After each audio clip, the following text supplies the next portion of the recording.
Hello students, welcome है आपके Arya biology Bhagalpur से। मैं दिवाकर कुमार आज फिर से मैं कंटिन्यू कर रहा हूँ आपका ह्यूमन हेल्थ एंड डिजीज के नेक्स्ट टॉपिक। अभी तक मैंने आपको बहुत प्रकार के डिजीज के बारे में बताया, कुछ शॉर्ट में, कुछ पूरा डीप में बताया। लगभग जितने भी आपको सिलेबस में पढ़ना था मैंने सभी डिजीज के बारे में बताया, और कुछ जो कि आपको नीट के लिए जानना था उसको भी मैंने शॉर्ट में आपको बताया। तो आज हम नेक्स्ट टॉपिक डिजीज के ख़त्म होने के बाद इसी चैप्टर का शुरुआत कर रहा हूँ, जिसका नाम इम्यूनिटी है। ये टॉपिक जो है पूरा आपको थोड़ा विस्तार है, 3 या 4 वीडियो में समाप्त होगा, और छोटा छोटा वीडियो बनाऊंगा क्योंकि ये इसमें समझना बहुत है, और इसलिए आप फोकस हो जाएं। कि पहला बात इम्यूनिटी जो मैं टॉपिक देने जा रहा हूँ, और इसमें 3-4 वीडियो होंगे, ठीक है, तब ये टॉपिक पूरा ख़त्म होगा। हाँ, तो इसमें एक आज मैं छोटा वीडियो बना रहा हूँ। पहले आप समझो, अपना कॉन्सेप्ट को बनाओ कि इम्यूनिटी है क्या। तो सबसे पहली बात तो यह आता है कि आपके शरीर में या मेरे शरीर में डिजीज होता है, ठीक है। तो मैंने आपको 2 कॉन्सेप्ट बताया था शुरुआत में, आप याद रखें कि एक मैंने होस्ट बताया था और एक पैथोजन बताया था। होस्ट को मैंने ये कहा था कि जिसके ऊपर कोई माइक्रो ऑर्गेनिज्म या अदर जीव या कोई अदर ऑर्गेनिज्म रहता हो और उसी पर खाना खाता हो, ठीक है ना, उसको हम लोग क्या कहते हैं, होस्ट, जिस पर रहता है।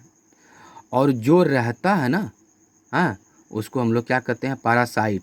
लेकिन जो डिजीज पैदा करता है, ठीक है, वह माइक्रो ऑर्गेनिज्म जो डिजीज पैदा करता है उसको क्या बोलते हैं हम लोग, पैथोजन।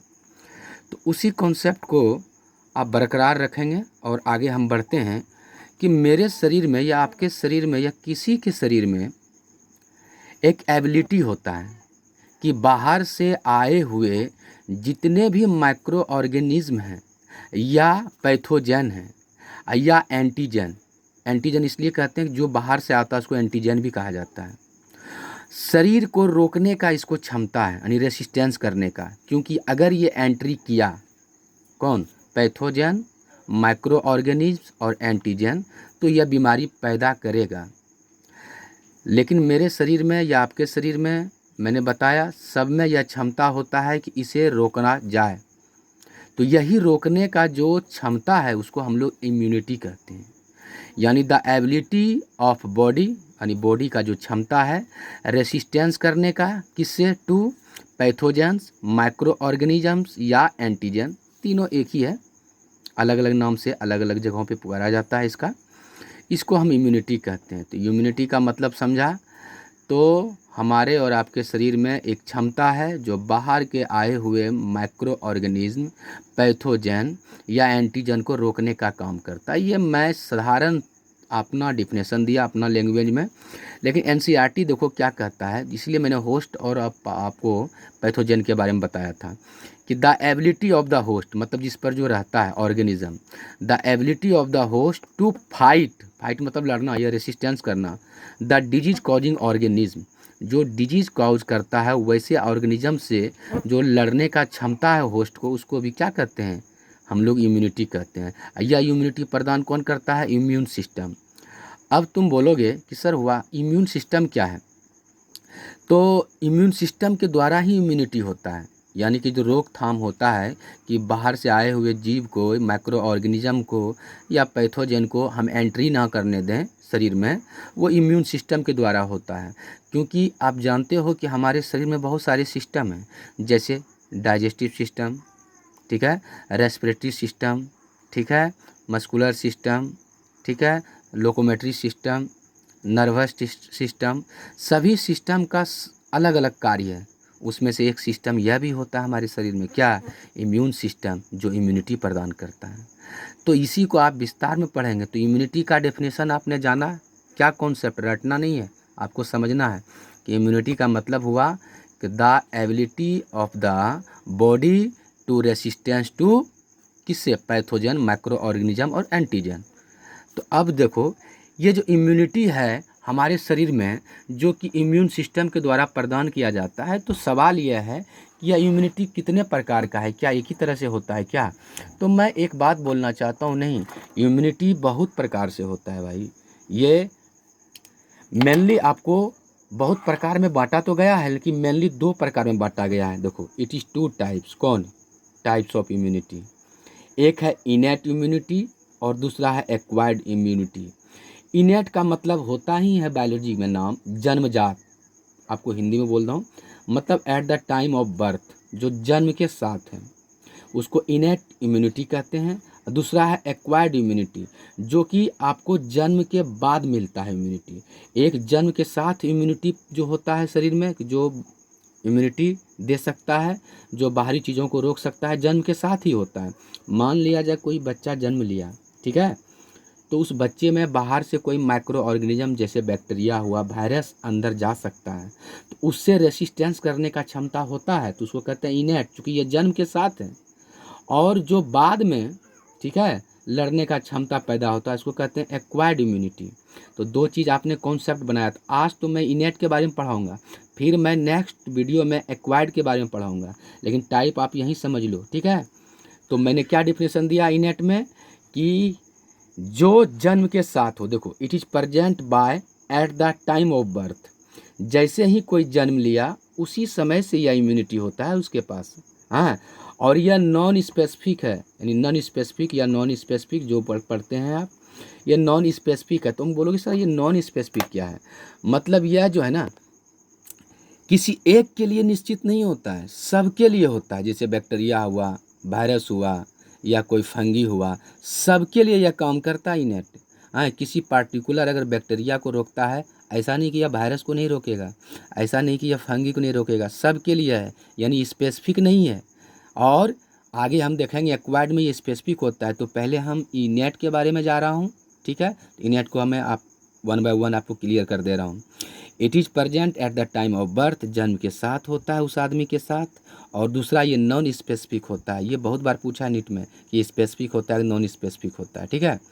अब जो मैंने बोला था इम्यूनिटी को बहुत सारे क्लास में डिवाइड किया गया है, तो आपको मैं बता रहा हूँ कि इस इनेट इम्यूनिटी को 4 प्रकार में बांटा है। It is of 4 types. कौन? इनेट को। एक फिजिकल बैरियर है, नाम से ही है। आप चूँकि नाम, फिजिकल का मतलब है बॉडी से रिलेटेड, फिजिकल का मतलब ही होता है बॉडी से रिलेटेड। तो कहता है कि ये जो है ना, ठीक है, यह एंट्री जो करता है किसको, माइक्रो ऑर्गेनिज्म एंट्री कर सकता है क्या, स्किन के द्वारा, आपके माउथ के द्वारा, या फिर यूरोजेनाइटल जो कहते हो आप, ये जो गैस्ट्रो इंटेस्टाइनल है, यूरोजेनाइटल पेशाब का जो नली है, या गैस्ट्रो इंटेस्टाइनल, जो गैस्ट्रो इंटेस्टाइनल मतलब जो पेट संबंधी जितने आंत वगैरह है, जिससे आप खाना खाए उसमें बैक्टीरिया है, तो हो सकता है इंटेस्टाइन से अब्जॉर्ब हो जाए। तो ये सब में जो लेयर होता है, ये लेयर अंदर नहीं जाने देता है माइक्रो ऑर्गेनिज्म। जैसे ये मेरा स्किन है हाथ का, ठीक है, ये केराटिनाइज्ड है, ये ड्राई है, लेकिन इसमें यह क्षमता है कि बाहर से बैक्टीरिया को एंट्री ना करने दे। इसके पास स्पेस वैसा नहीं है जो बैक्टीरिया अंदर जा सकता है। देख लो मेरा हाथ का जो स्किन है, ठीक है। उसी तरह हमारा जो माउथ है उसके अंदर जो स्किन है वो भी है। और म्यूकस कोटिंग रेस्पिरेटरी, जो सांस लेते हो उसमें म्यूकस, आप नाक में जब उंगली डालोगे तो देखोगे चिपचिपा पदार्थ, उसको कहते हैं म्यूकस कोटिंग। म्यूकस से कोटिंग होता है, उसको म्यूकस कहते हैं। वो सब क्या करता है कि जैसे ही माइक्रो ऑर्गेनिज्म अंदर जाने की कोशिश करता है तो वो चिपक जाता है। तो समझिए स्किन हुआ, म्यूकस कोटिंग ऑफ रेस्पिरेटरी हुआ, गैस्ट्रो इंटेस्टाइनल ट्रैक्ट हुआ, या यूरोजेनेटल ट्रैक्ट हुआ। गैस्ट्रो इंटेस्टाइनल का मतलब जान रहे हो ना, पेट संबंधी जितने भी हैं उसका लेयर, यूरोजेनेटल जो पेशाब की नली है, ये सब का अंदर से स्किन जो होता है ना पूरा टाइट होता है। ये किसी भी माइक्रो ऑर्गेनिजम्स को अंदर एंट्री नहीं देता है। तो ये फिजिकल हुआ शरीर से, तो ये फिजिकल बैरियर है। आप जानते हो ये इनेट का प्रकार है, क्योंकि ये जन्म के साथ ये सब होता है, स्किन वगैरह, ठीक है। तो ये हुआ फिजिकल बैरियर। तो अब आ जाओ फिजियोलॉजिकल बैरियर, बी नंबर। इसका 4 टाइप में बांटा था। फिजियोलॉजिकल बैरियर आपको मैं एक कॉन्सेप्ट बनाने की कोशिश कर रहा हूँ कि हमारे शरीर में बहुत सारे रिएक्शंस होते हैं और कुछ ना कुछ केमिकल्स जो है प्रोड्यूस होते रहते हैं। तो फिजियोलॉजिकल का मतलब होता है कुछ रिएक्शंस या फिर बायोकेमिकल रिएक्शंस हुआ, उससे कुछ ऐसे केमिकल जो हैं निकल के आए, और वह केमिकल जो होता है बाहर से आए हुए माइक्रो ऑर्गेनिज्म या फिर वायरस या फिर क्या कह सकते हो फंगी को रोकने का कोशिश करता है। तो वह है फिजियोलॉजिकल बैरियर। क्योंकि शरीर में जो रिएक्शन हुआ तब जाके या शरीर के अंदर वो बना, हमारा फिजियोलॉजिकल बैरियर हुआ। तो आप समझिए, जैसे एक एग्जांपल है एसिड ऑफ स्टोमैक। आप खाना खाते हो, स्टोमैक में जमा होता है। स्टोमैक में मैंने 11th में पढ़ाया था, इसका पीएच लगभग 2 होता है, 2 से नीचे भी होता है, 1.8 से लेकर 2.5 तक जाता है। तो ये एसिड है, इतना एसिडिक होता है कि उसमें आपका उंगली जो है डालोगे तो जल जाएगा।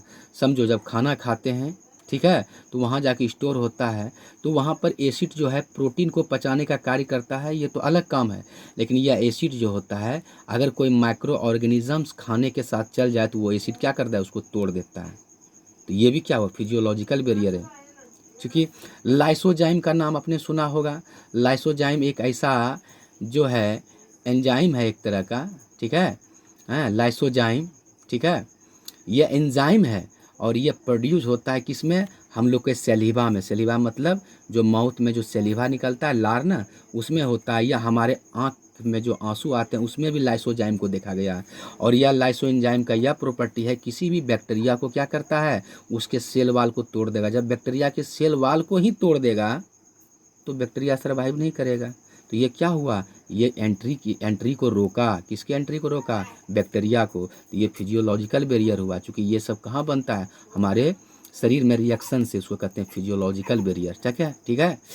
अब आगे आओ, सेलुलर बैरियर। नाम से ही है, कोई न कोई सेल होगा जो बाहर से किसी भी माइक्रो ऑर्गेनिज्म को अंदर नहीं जाने देगा, उसको कहते हैं सेलुलर बैरियर्स। तो कहता है, मैंने बोला था कि हमारे पास एक सिस्टम है जिसका नाम है इम्यून सिस्टम। इस इम्यून सिस्टम में कुछ ऐसे सेल्स हैं जो क्या करता है, बाहर से आए हुए जो बैक्टीरिया है या वायरस है उसको क्या करता है, निगल जाता है और उसको डिस्ट्रॉय कर देता है। उसको कहते हैं सेलुलर बैरियर। क्योंकि हमारे शरीर के जो इम्यून सिस्टम है उसमें कुछ सेल्स होते हैं जो बाहर से आए हुए बाहर से आए हुए किसको, माइक्रो ऑर्गेनिज्म को क्या करता है, निगल के उसको डिस्ट्रॉय कर देता है। तो some type of cells in the body trap मतलब पकड़ना, and destroy micro organisms. Example दिए आप, वो कौन सा सेल्स है, तो सभी सेल्स नहीं है, कुछ सेल्स हैं। PMNL इसका पूरा नाम है, पॉलीमॉर्फोन्यूक्लियर ल्यूकोसाइट। P से पॉली, M से मॉर्फो, N से न्यूक्लियर, L से ल्यूकोसाइट। अब बोलोगे तुम कि ये क्या है, तो ल्यूकोसाइट का मतलब होता है WBC। इसका मतलब ये PMNL क्या है, it is a type of WBC। ये भी पूछा है क्वेश्चन में, व्हाट इज़ द PMNL, तो it is type of WBC। WBC का एक प्रकार है जो क्या करता है, सेलुलर बैरियर का काम करता है। यानी बाहर से आए हुए माइक्रो ऑर्गेनिज्म को क्या करता है, इंगल्फ कर जाता है और उसे मार देता है। अब आ जाओ, मोनोसाइट भी एक सेल है।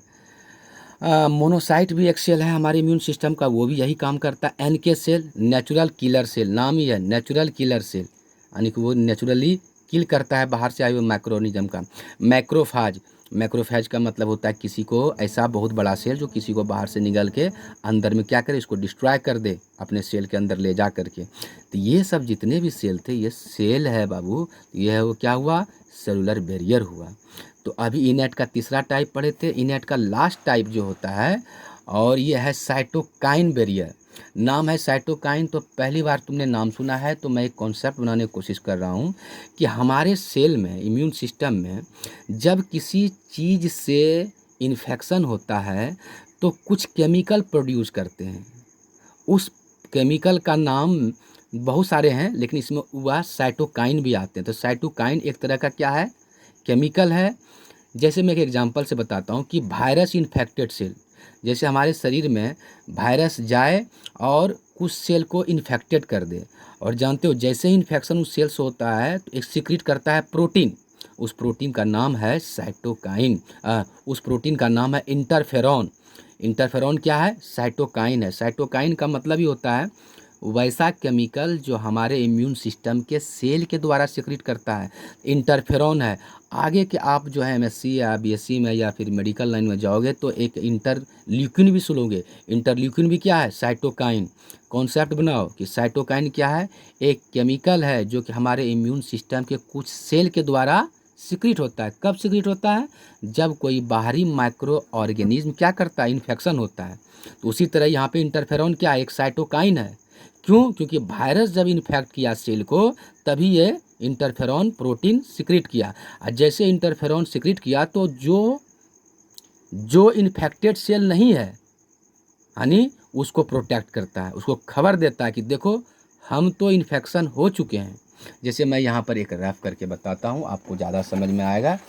ये थोड़ा सा टेढ़ा है कि जैसे एक सेल है हमारे बॉडी में, ठीक है। ये सेल जैसे हुआ, ये इम्यून सिस्टम का सेल है। हाँ, जैसे मान लीजिए NK सेल पढ़ा आपने, इम्यून सिस्टम का सेल है। WBC ये भी इम्यून सिस्टम का ही सेल्स है, ये सब रक्षा करता है। तो ये सेल में अगर वायरस जो है ना इन्फेक्शन किया, ये तुरंत एक प्रोटीन को सिक्रीट करता है जिसका नाम है इंटरफेरॉन। ये क्या कहलाता है? किसके श्रेणी में आता है? तो मैंने बोला था यह जो होता है साइटोकाइन कहलाता है, साइटोकाइन के श्रेणी में आता है। साइटोकाइन किसे कहते हैं? कि वैसा इम्यून सिस्टम का सेल जो इन्फेक्शन के बाद कुछ सिक्रीट करे। तो यहाँ इंटरफेरॉन को सिक्रीट किया। जो इंटरफेरॉन क्या है? कुछ नहीं, एक प्रोटीन एक प्रकार का। और जैसे ये प्रोड्यूस हुआ तो जो इन्फेक्शन नहीं हुआ इससे, वायरस से, इसको जाके बोलता है कि हम तो इन्फेक्शन हो चुके हैं, अगर तुम बच सकते हो तो बचो। यानी इसको आगाह करता है कि तुम बच जाओ, किससे? इन्फेक्शन से। तो यह क्या है? एक प्रकार का केमिकल है जो हमारे शरीर में प्रोड्यूस होता है। कौन? साइटोकाइन। जो यहाँ पे किसका उदाहरण दिया मैंने? इंटरफेरॉन। इंटरफेरॉन क्या एक प्रकार का साइटोकाइन है। तो ये साइटोकाइन बैरियर हुआ। तो यहाँ पर मैं फिर आपको बंद करके समझाने का कोशिश कर रहा हूँ कि साइटोकाइन बैरियर, साइटोकाइन एक क्या है? केमिकल है। और यहाँ साइटोकाइन का किसका नाम दिया? इंटरफेरॉन। जब वायरस के द्वारा कोई सेल्स क्या करता है? इन्फेक्शन हुआ तो वो क्या सिक्रीट करता है? एक प्रोटीन जिसका नाम इंटरफेरॉन। यह जाके बगल के सेल को क्या करता है? नॉन इन्फेक्टेड सेल को प्रोटेक्ट करता है कि अब इन्फेक्शन आगे नहीं हो। तो यहाँ जो आपको मैंने आज बताया एक छोटा वीडियो, जो कि बहुत छोटा तो नहीं फिर भी है, 18-20 मिनट का जो हो जाए, ठीक है। तो इसमें मैंने बताया यही कि इम्यूनिटी कैसे होता है। तो इम्यूनिटी दो तरह से होता है। यहाँ पे आ जाओ। एक जन्म के साथ, तो जितना आज मैंने बताया सब जन्म के साथ था, जो 4 प्रकार के थे। हाँ, अब कल जो मैंने या नेक्स्ट वीडियो मुझे डालना है ना, तो वो एक्वायर्ड इम्यूनिटी। एक्वायर्ड इम्यूनिटी कब होता है प्राप्त? ये जन्म के साथ नहीं होता है। जैसे जैसे आप बड़े होते जाओगे, जैसे जैसे आपके बॉडी में संक्रमण या इन्फेक्शन होगा, वैसे वैसे इम्यूनिटी प्राप्त होता है। उसको कहते हैं एक्वायर्ड इम्यूनिटी, जो कि स्पेसिफिक होता है। जबकि ये क्या था? नॉन स्पेसिफिक, जो कि मैं कल बताऊंगा। और ये समझने वाला टॉपिक है पूरा। वो डिजीज वाला में कुछ तो चलो रटने वाला था ना, ये पूरी का पूरी समझने वाला है। इसलिए आपको अगर दिक्कत हो तो वहाँ कमेंट किया करो, ठीक है। और आप लोग कुछ बोलते नहीं हो, आप यूट्यूब पे आप चुप रहते हो, तो मुझे भी लगता है कि पता नहीं वीडियो देखता है कि नहीं देखता है। मैं तो अपलोड कर देता हूँ किसी भी स्थिति में। और आपको अगर दिक्कत है तो बोलो, चाहे समझ में आए ना आए, इन्हें कि सर क्या बोलेंगे, वैसा कुछ नहीं है। नहीं समझ में आएगा तो फिर से मैं अपलोड करूँगा, या तो फिर उसको किसी टॉपिक में मैं वहाँ पे क्लियर करने का कोशिश करूँगा, ठीक है। तो आप ये आप नोट कर लोगे। और ये बहुत है, क्योंकि आगे का बिल्डअप जो करेगा 3-4 क्लास, ये वाला आज का टॉपिक करेगा। फिर एक्वायर्ड इम्यूनिटी के बारे में बताएंगे। एक्वायर्ड इम्यूनिटी बहुत बड़ा है, जिसमें कि एंटीबॉडी वगैरह भी पढ़ना है आपको, एंटीजन के बारे में पढ़ना है। और आप इसको नोट भी कर लोगे। तब तक आप अच्छे से रहो, स्वस्थ रहो और अच्छे से पढ़ो। Thank you.